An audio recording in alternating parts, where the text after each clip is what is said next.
Okay, good. I've nearly said good morning, good afternoon, everybody. Hope you can all hear me okay. Before we get started, just got to run through a couple of housekeeping things. Just first of all, to check that you can hear me okay, can you please use the raise hand function for me, just so I know you can see. You should be able to see a holding slide and me. That's amazing. Thank you very much, everyone. You can lower your hands now. Excellent. So the raise hand function is really good to use if you're having any issues throughout the presentation. I'll notice that and I'll pop you a quick private chat and see, check everything's okay. This session is being recorded, but you are all muted and have no video options, so don't worry about that. This session will be recorded so that you can watch back and we can share with others at a later stage.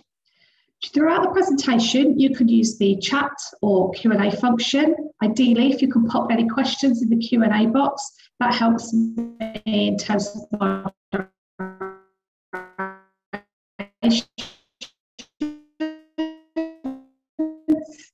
if you've got any general discussion. So just to clarify, this is a, excuse me, sorry, just move my box out of the way. This is a workshop. It's a very high-level workshop for businesses who are looking at planning their workforce for the future. For anyone that recruits from outside of the UK and Ireland, it's a very high-level workshop today. We're not going into a lot of depth. We just don't have the time for that. But we wanted to bring this workshop together, especially in light of the impending closure of the Immigration Settlement Scheme. So today we're joined by Nick Robinson from the immigration team and one of his colleagues, and we are also joined by Nick Presky from the Locate team. And Nick Presky will also, it's confusing, we have two Nicks. Nick Presky will also talk about, he'll highlight the relocation benefits available to employees, and also some realistic timescales when you're looking to recruit someone from outside of the UK. So I think that's everything. Without further ado, I will ask the two Nicks who are sat together if they can start their camera, please.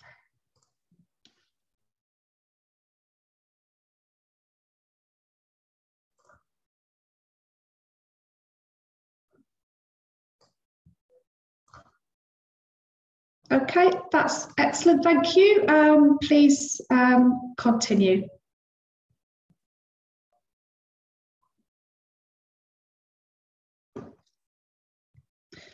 I can't actually hear you guys. Can anybody else?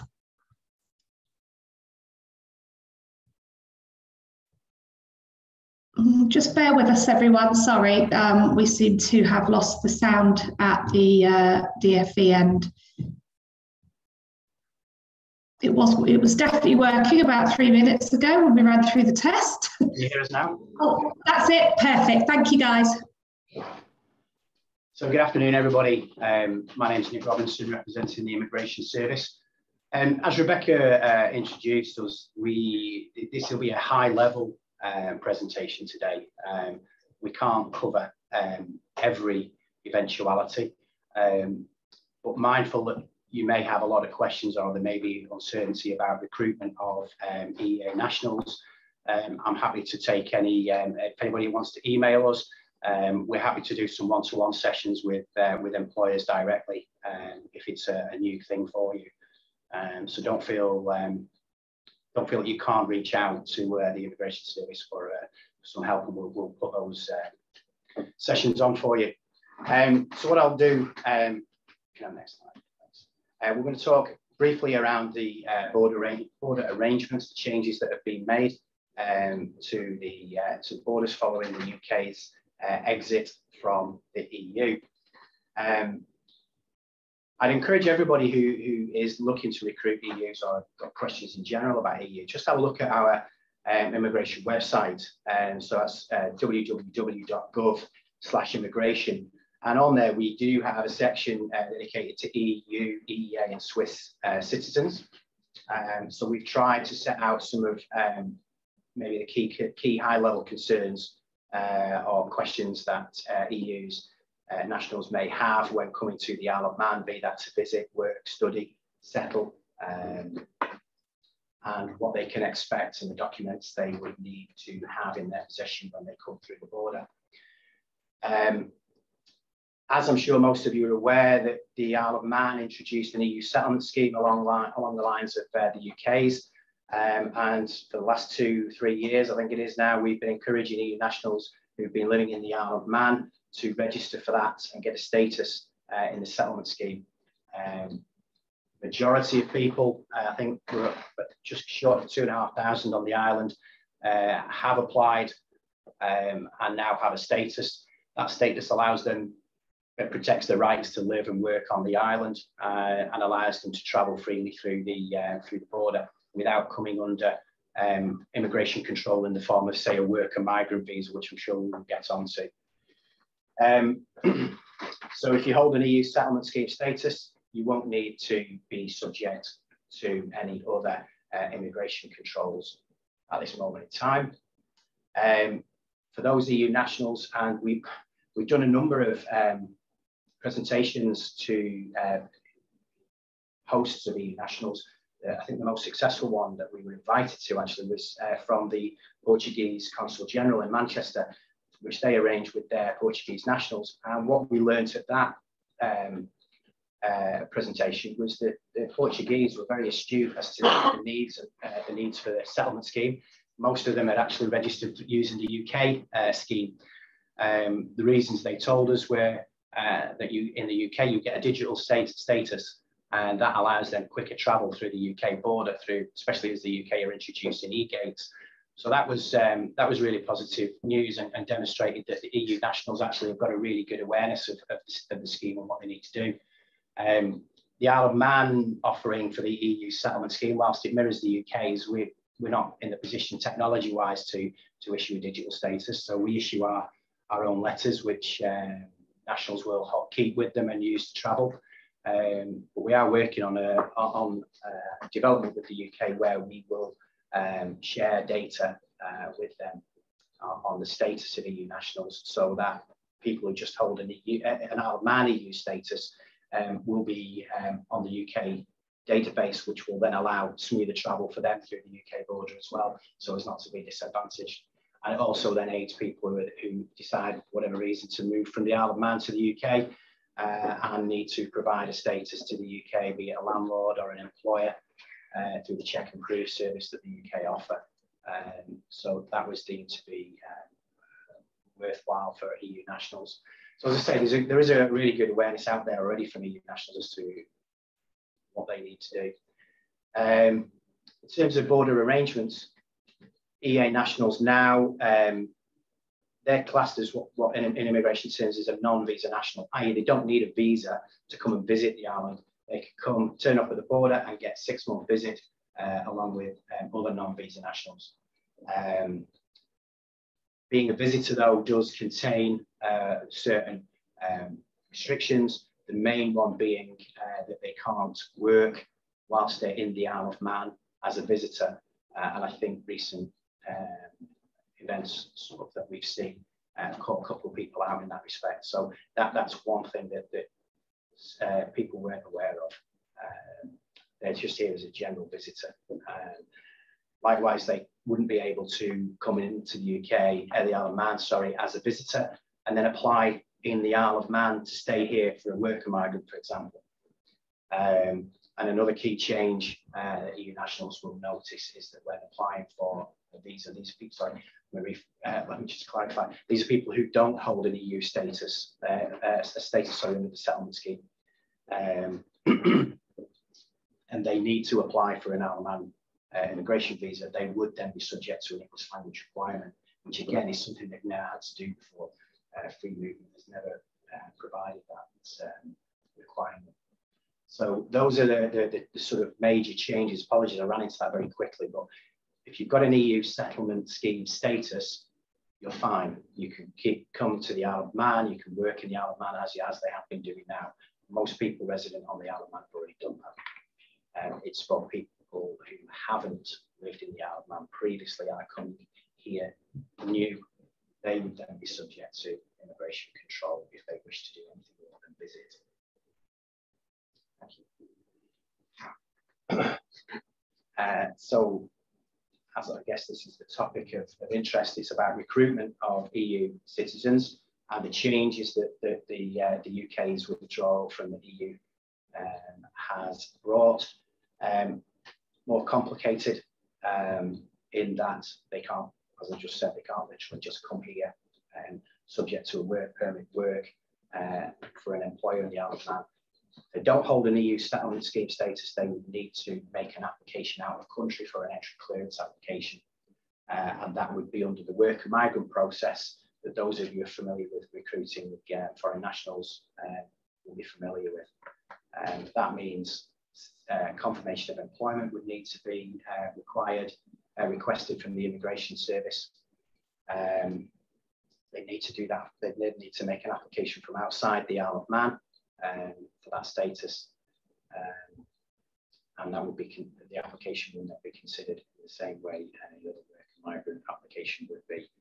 Again, key changes, and I just touched on, would be the need to pass the English language requirement, and also to provide biometric information at an approved visa application centre in the country of application. Can you just move that across to us? Slide, please. Sorry, I'm just trying to get a slide. That's better. So that's very high level for an EEA national who doesn't hold a status under the EU settlement scheme who wishes to come and work in the Isle of Man. We've been looking at some of the general queries that we've received in the last few months into the Immigration Office. And I think we've had a couple recently about work experience and internships.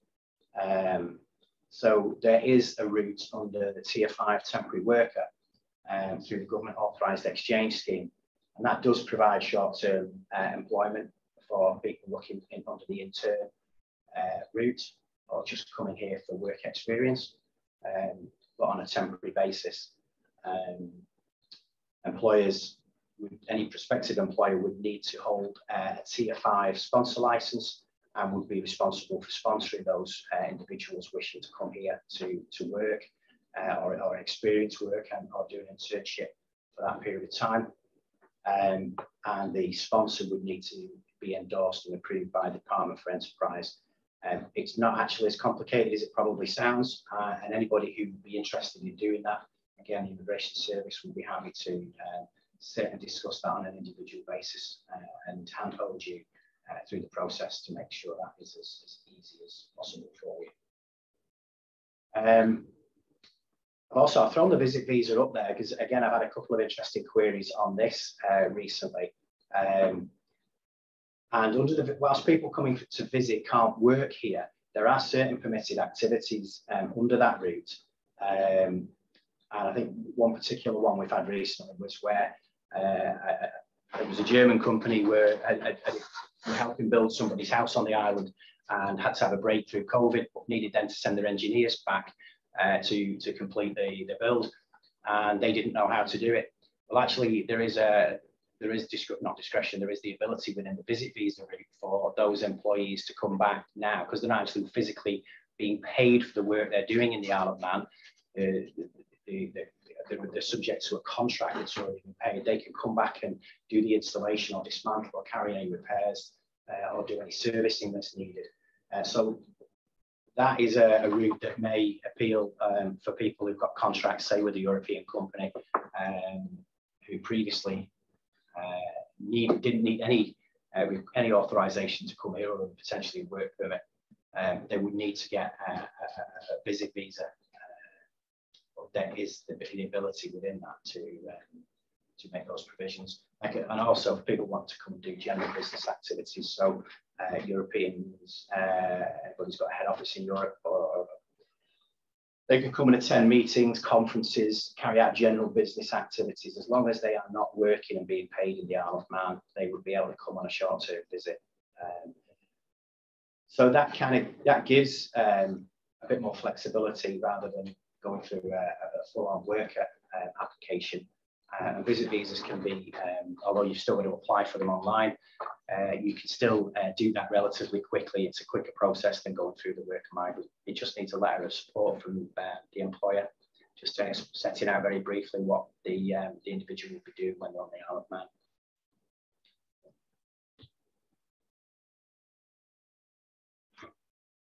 And I think the next slide is about the EU settlement scheme. That's been with us for, I'm not quite sure now how long it's been with us, 2.5, 3 years. It seems like Brexit's been with us forever. So as I'm sure everybody's aware, the UK actually left the EU on the 31st of December. The EU settlement scheme is still, people can still apply to the scheme up until the end of the grace period, which is the 30th of June, i.e. next week, providing they were living in the UK or the Isle of Man up until the 31st of December 2020. Any employer who has EU nationals who haven't applied for that scheme yet, I would encourage you to get them to apply as quickly as possible.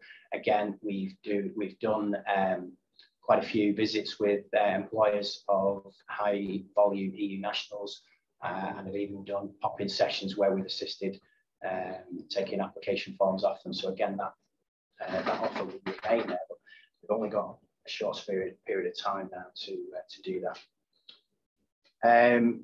The benefits of the EU settlement scheme is simple because the process is a lot quicker, a lot easier, and it's free. And anybody who's got status under the EU settlement scheme will keep that. And if they've got further leave to remain under the settlement scheme, they will, when they come to apply for indefinite leave to remain after 5 years in the island, they will be considered under the EU settlement scheme, not under the indefinite leave to remain of the immigration rules. So again, it's a free service, and the documentation needed is minimal compared to applying for ILR under a different immigration route. Again, I'd encourage, we've got quite a lot of information on our website in the EA, EU and Swiss section. And I would encourage people to do that. If we've had a number of queries, again, a few anecdotal scenarios, we've had a few EU nationals who through COVID have left the island, gone back to their home country, but were resident here prior to 31st of December. They can still apply. They can apply online actually to the UK scheme. There's nothing that would prevent them doing that, providing they've got their evidence. They can show that they were resident in the island. They can apply to the UK scheme. Likewise, anybody who held a status in the Isle of Man, then left the Isle of Man possibly as a result of COVID, they can come back and under the EU settlement scheme without having to apply again. And that time, I think that I'm right in saying, Ben, that time would be counted towards settlement. Yeah. So there are a lot of breaks for people who hold a status under this settlement scheme. I think I've got a couple of questions.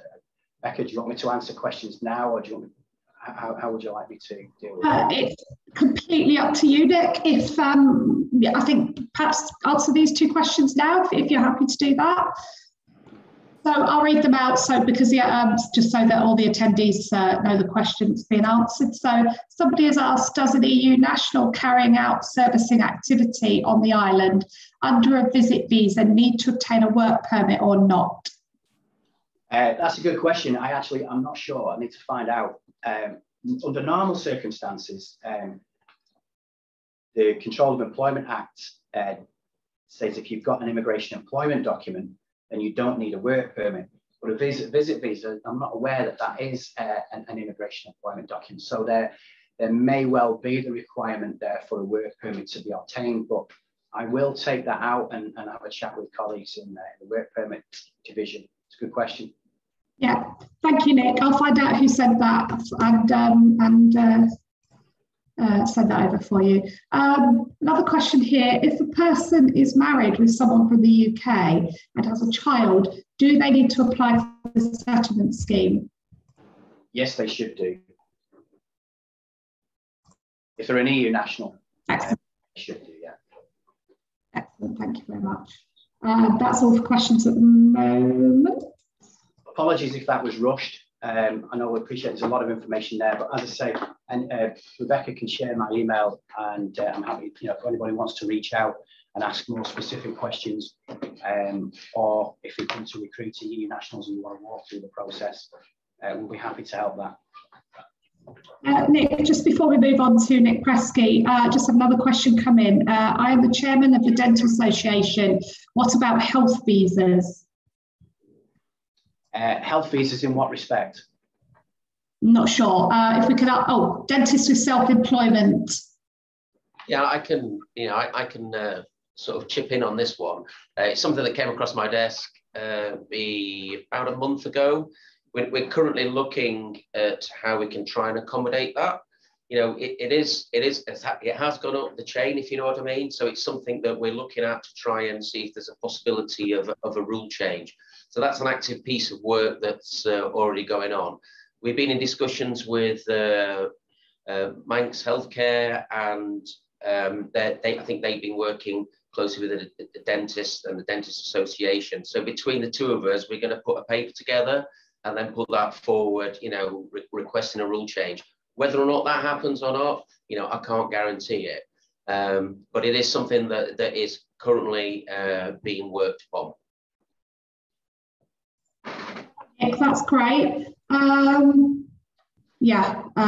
This chap's is very serious issue for dentists should be exempt. So good to know that that's been raised then.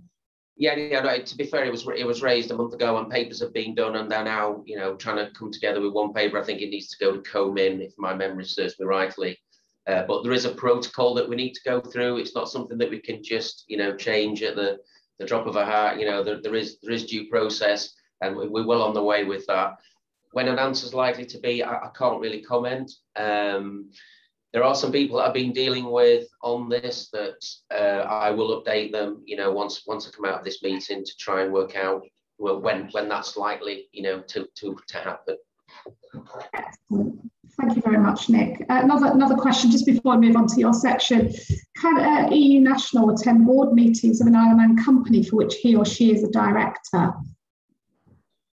Yes, they can, but they can because there'll be an EU national and they will be able to come in as a visitor, as a non-visa national. I'm right in believing, Nick, if they came on would they need a visit visa? They wouldn't. Yeah, I think I'm going to correct myself actually for something I said earlier. So they wouldn't need an EU national coming to the Isle of Man wouldn't need to apply for a visit visa online. They would be able to turn up at the border and they would be treated as a visitor and get 6 months stay as a visitor. During that time, they would be, subject to the requirements of the visit visa. So in terms of permitted activities, that is one. Attending board meetings is permitted activity under Appendix V of the Immigration Law. So whilst they're a non-visa national and don't need to apply in advance for a visa to come across the border, they would still be bound by the requirements of Appendix V. And there are a number of permitted activities. So general business activities being attending meetings, conferences, seminars and interviews is a permitted activity under Appendix V. So apologies. Thank you very much. Thank you for that. A couple more questions come in. I'm hoping you know what SS stands for. I have obtained the SS in Isle of Man. Do I need to apply for the UK as well? What happens if I want to move next year to live and work in the UK? Will the Isle of Man SS be enough? Yeah, that's I kind of touched on that earlier, but it's a good question. I can't advise you what to do, but if it was me, I would apply for both schemes. I would apply for the UK and the Isle of Man EU settlement scheme, mainly because the UK scheme is it's more portable, should I say. It's a digital status that you get, and especially if you've got plans to go to the UK or you're going to do a lot of travelling, you're going to pass through the UK border. That is a lot easier with a digital status. You go through the e-gates a lot quicker. Likewise, if you're planning on moving to the UK next year, I would suggest, I'd say it's in your interests to apply for the UK EU settlement scheme now. Because again, I think the rules are different in the UK for, say, renting and claiming benefits, for example. you need to prove that you have an entitlement, and that all can be done digitally with the UK, as UK government being a one single legal entity. So I would encourage you to do that. There's nothing preventing anybody having two statuses under the UK, a status under the UK scheme and a status under the Isle of Man scheme. It just makes life a lot easier. I did mention earlier we're working on a way of sharing with the UK those in the Isle of Man who have an immigration status under the EU settlement scheme, so that eventualities like that will be catered for. So there's the UK immigration system will recognise that somebody who's only granted status in the Isle of Man EU settlement scheme they can see that in the UK scheme. That's probably the best we can do in terms of portability, short of somebody getting the status and applying through the UK scheme. So yeah, I'd encourage you to do that. Thank you so much, Nick. What we'll do is I have still got a couple of questions there, but we'll move on to Nick Preskey's presentation. Then we can finish off with some more quick Q&A at the end as well. So off you go, Nick. Okay, thank you. Thanks, Nick, for filling us in there.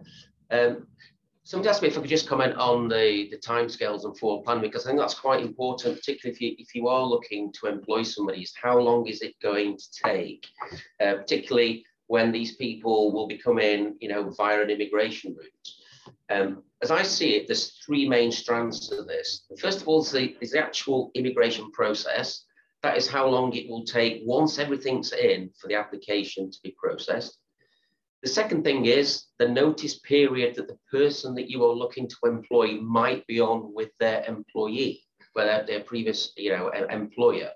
So you need to factor that in, because depending which country you're in, it might be customary that they have a 6-month notification period as opposed to a 3-month or a 1-month.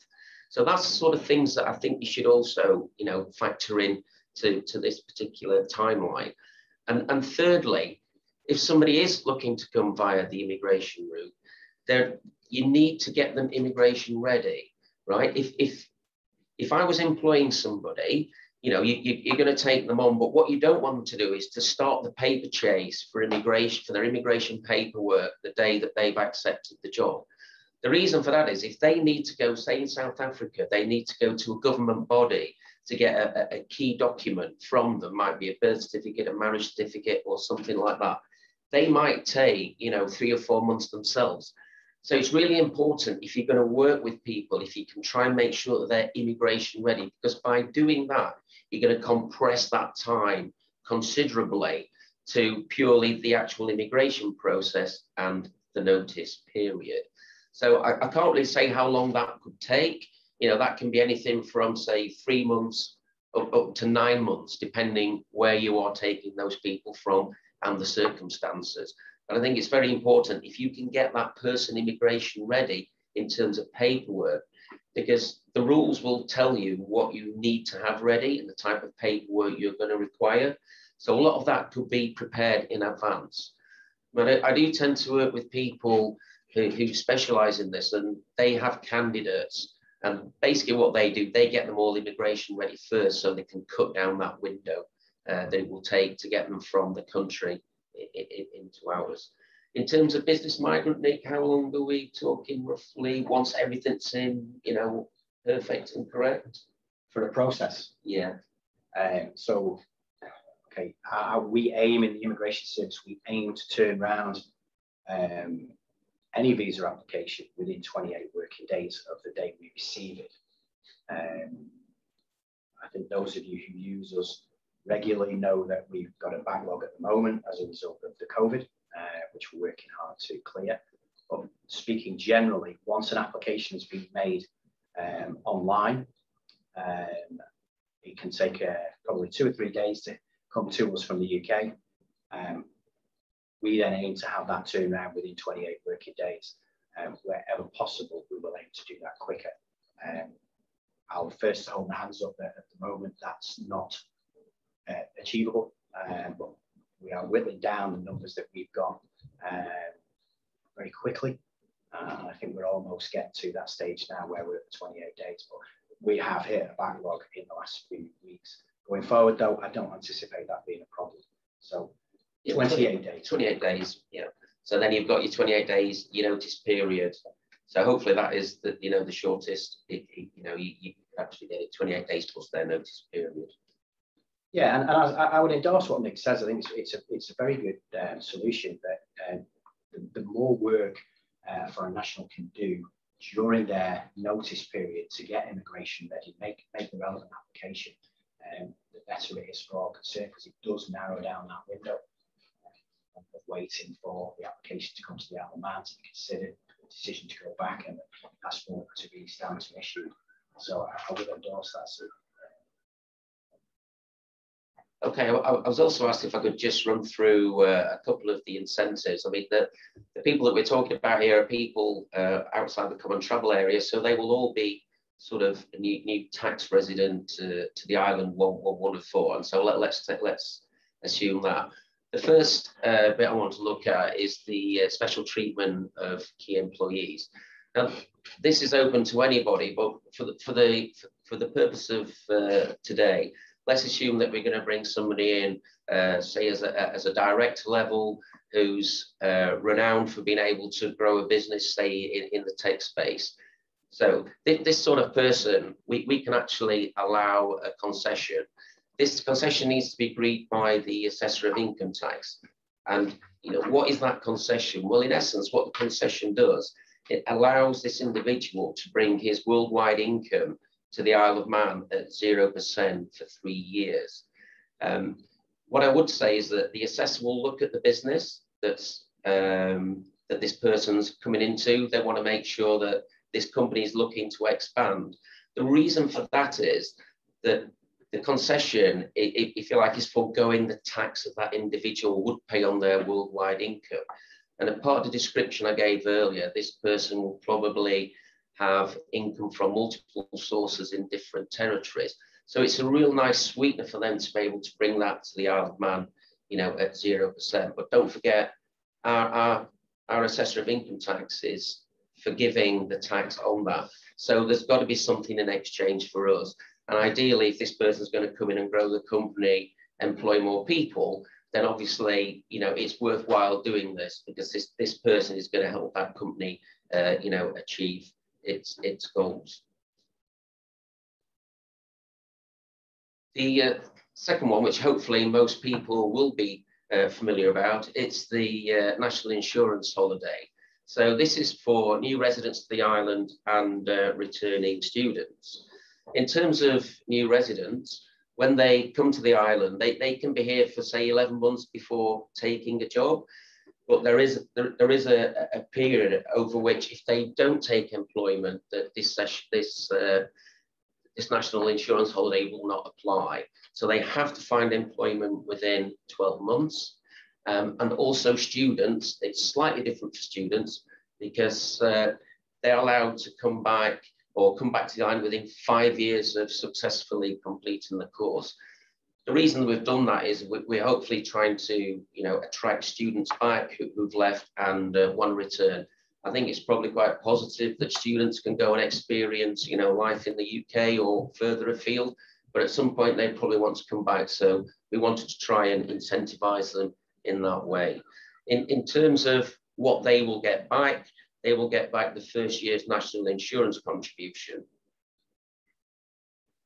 There are some further requirements in the role itself. It must be permanent and full-time. You know, that's defined as being 35 hours, and they must be employed by an Isle of Man company. It's also subject to a minimum starting salary of £21,000, and the person must be in continuous employment for 12 months. So if somebody did come back, but unfortunately they lost their job or they wanted to change job, if they back-to-back their jobs, then they could still apply, you know, for this for national insurance refund. How does it apply? How do you get the money back? It's quite simple. You apply to the assessor of income tax on a form R247. They may ask for supporting documentation, such as, you know, pay slips and things like that. But they don't ask for it all the time. And in terms of the refund, it's capped at 4,000. So it could be a nice little sweetener for somebody who's just looking, you know, return to the Isle of Man. This could be used obviously to defray some of the costs of actually relocating back if you've been in the UK or further afield.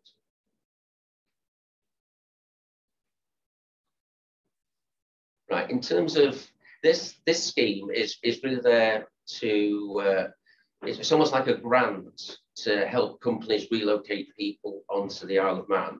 You have to be an eligible type of business and an eligible sector. What eligible type of business means is that it's basically, if you've got one employee, then you will become an eligible business. We have known on occasions so this scheme being rolled out to startups, but that's more at our discretion. It's not actually you know, within the rules. I mentioned eligible sector. As you can see on the right-hand side there, we've got various sectors that qualify. They're, you know, financial, professional, manufacturing, digital, specialist construction, and tourism and hospitality. If anyone's got any questions about, you know, what sectors qualify, by all means, give us a call. We've got a team of people who deal with this day in, day out, who will be able to give you, you know, some proper guidance. We'll also be able to tell you what forms you need to fill out and what documentation you will need to submit. There's one thing that I think I should mention here is about the job itself. As I mentioned earlier on the other scheme, it needs to be permanent employment for it to qualify. It's got to have a salary of £25,000 minimum, and it can't be an excluded sector or business. Once again, they've got to be employed by an Isle of Man company, and they need to be tax resident. The amount of the scheme that they can get back is, it's 20% of salary, but that's capped at £10,000.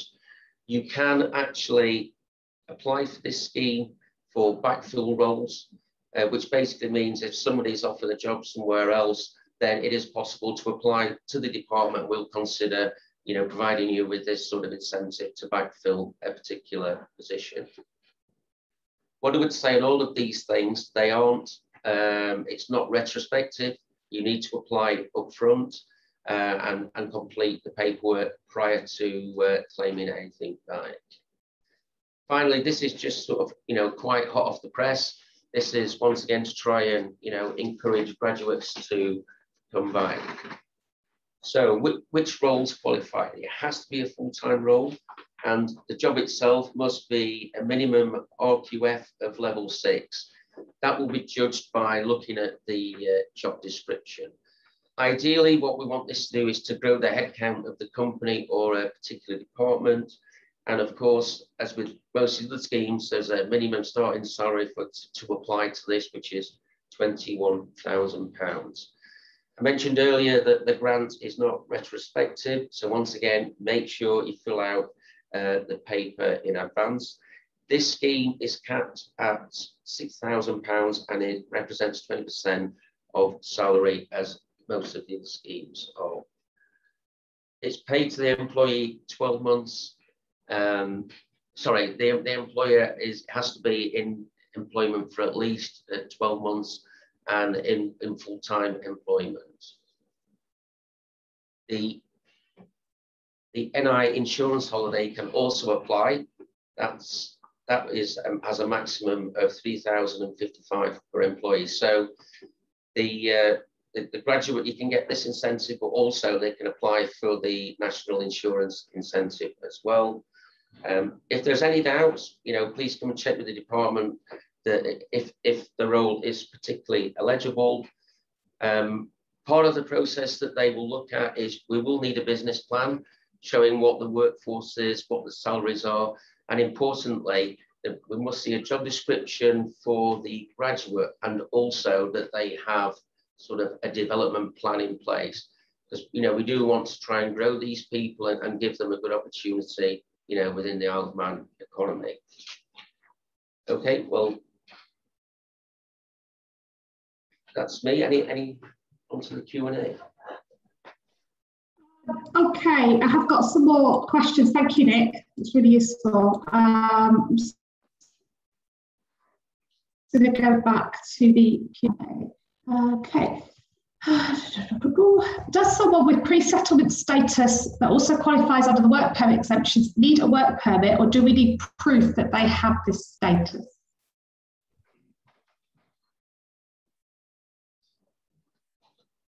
I'll need to speak to the work permit team about that. My understanding is that if you've got any status under the EU settlement scheme, that exempts you from the work permit, but I'm not 100% sure. I'll take that back. Absolutely fine, not a problem.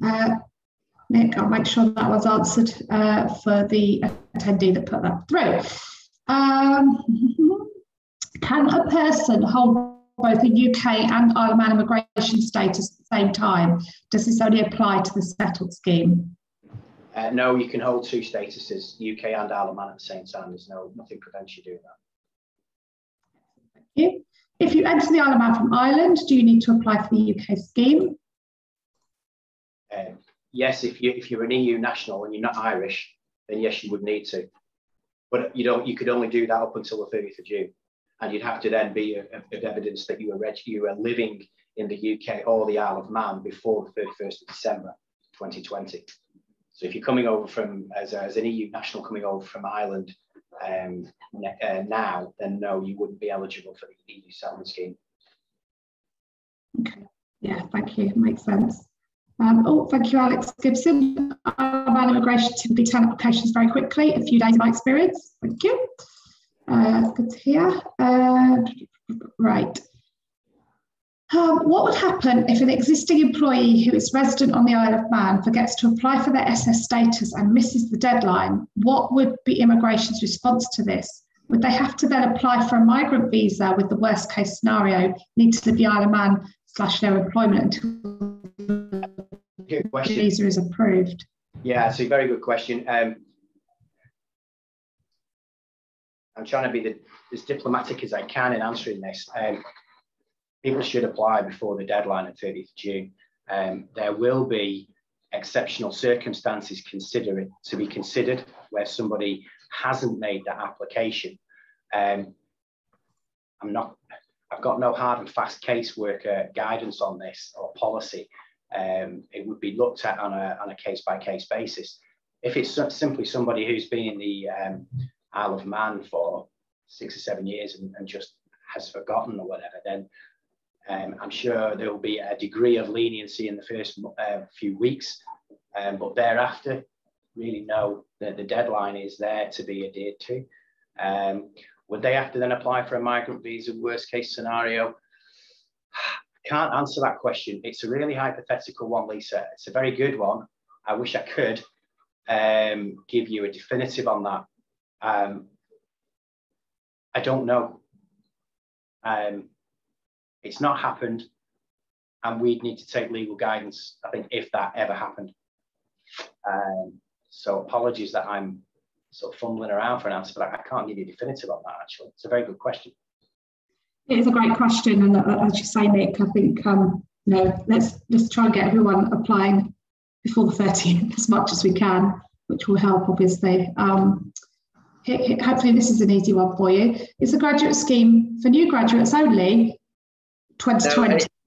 Any graduate, remember, you've got that 5-year time window to get back to the island. Okay. And start your job. Right. Nick, Pete, this is you, I think. Can a student apply for the NI holiday scheme if they've returned 3 years ago based on the 5-year period, or do they have to have returned since the date the scheme was announced?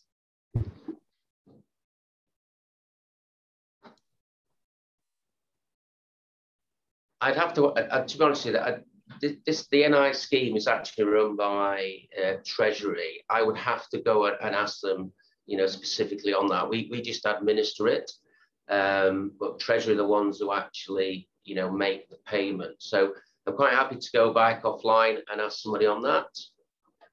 If you can get their particulars, so we can, get their circumstance into it. No problem at all.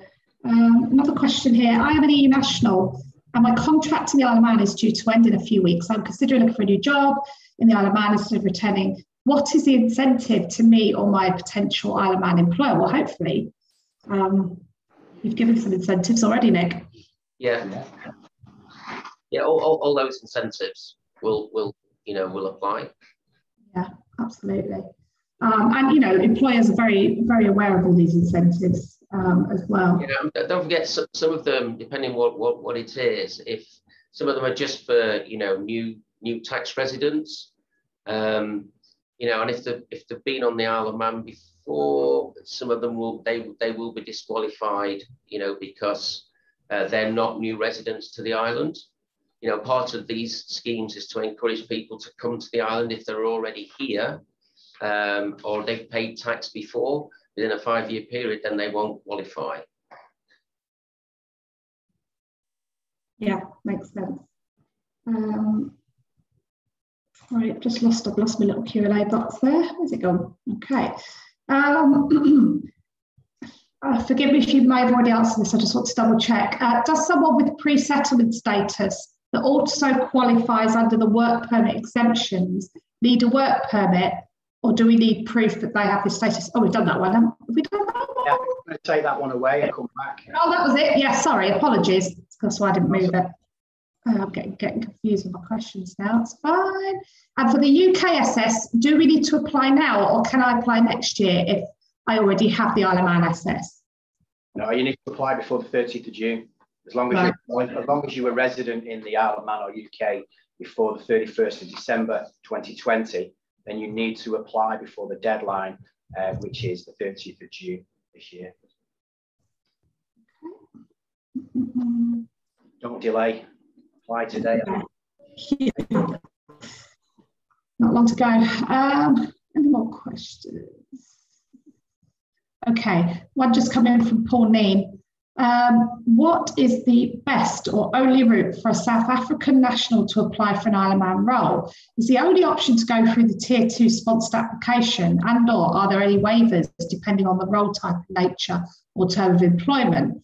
Are there any waivers if any employee of an existing group company are employed elsewhere in the world and their role is asked to migrate to the Isle of Man? Yeah, I'm not too sure what mean in terms of waivers, but the alternative to a South African national would be subject to immigration control of one form or another. Options that I could think of immediately would be if you're working for a linked company overseas of an Isle of Man subsidiary, then you've got the intercompany transfer route under the worker migrant.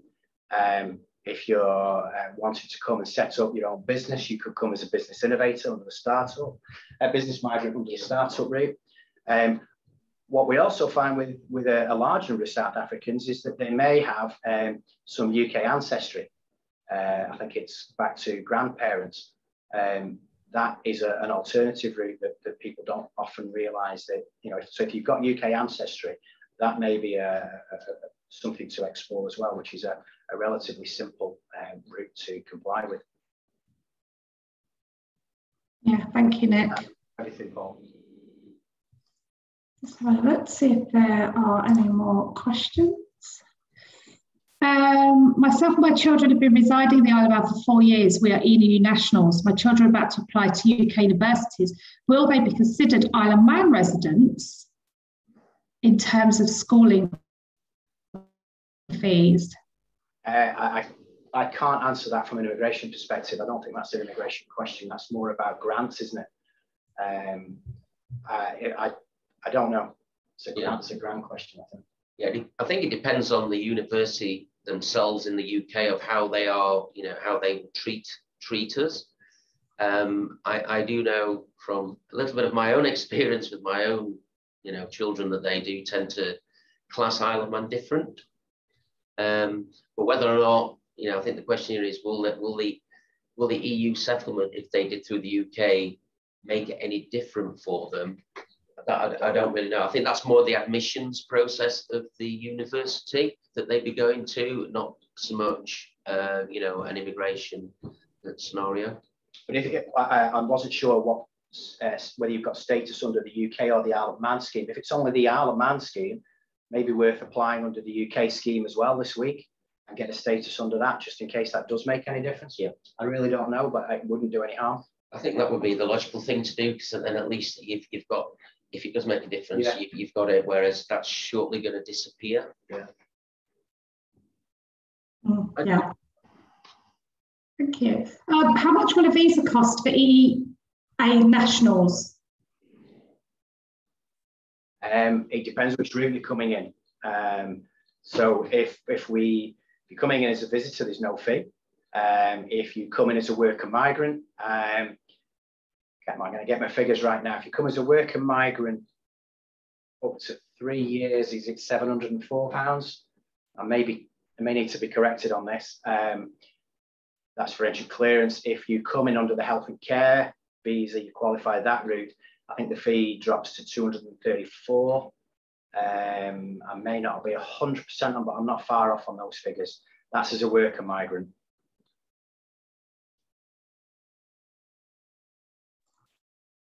Thank you, Nick.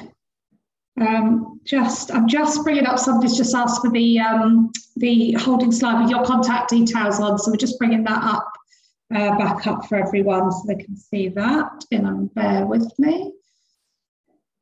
I'll just read another question while we're bringing that up.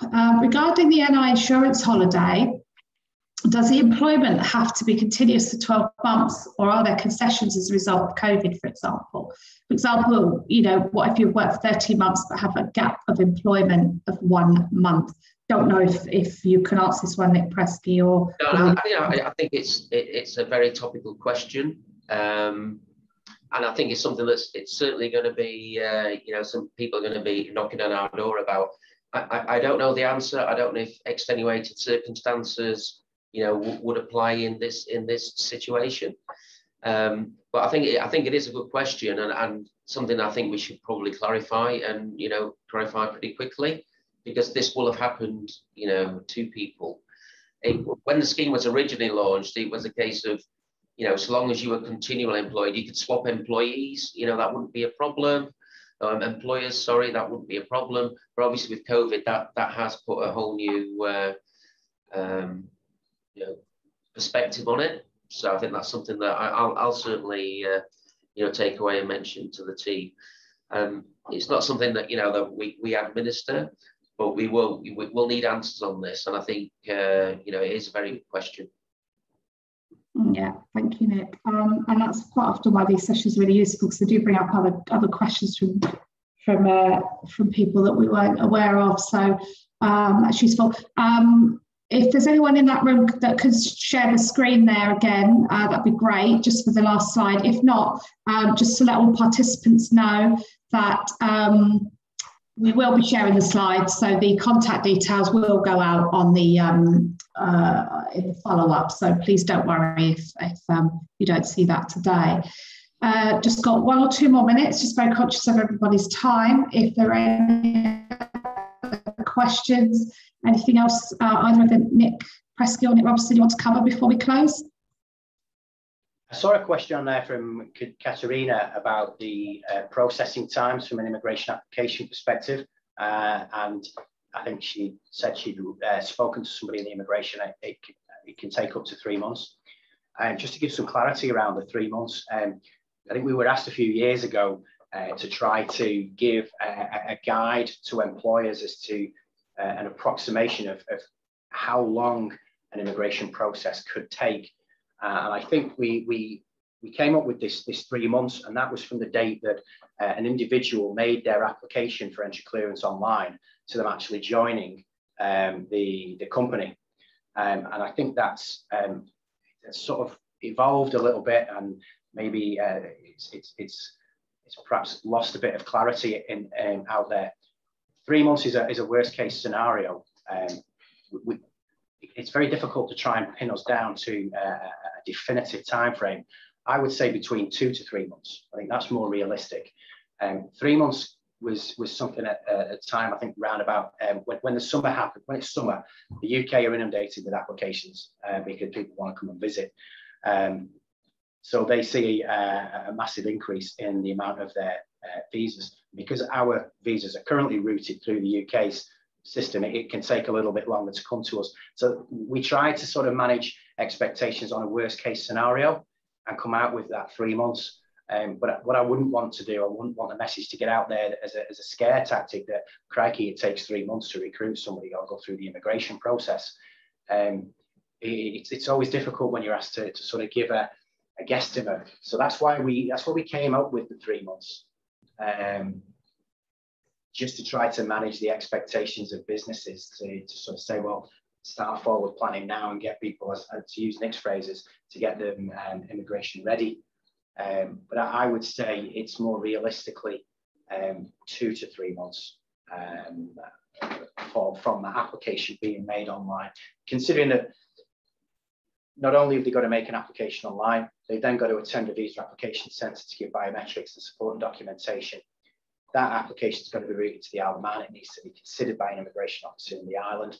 That decision then sent back to the UK, to the visa application centre, to be then put in the individual's passport.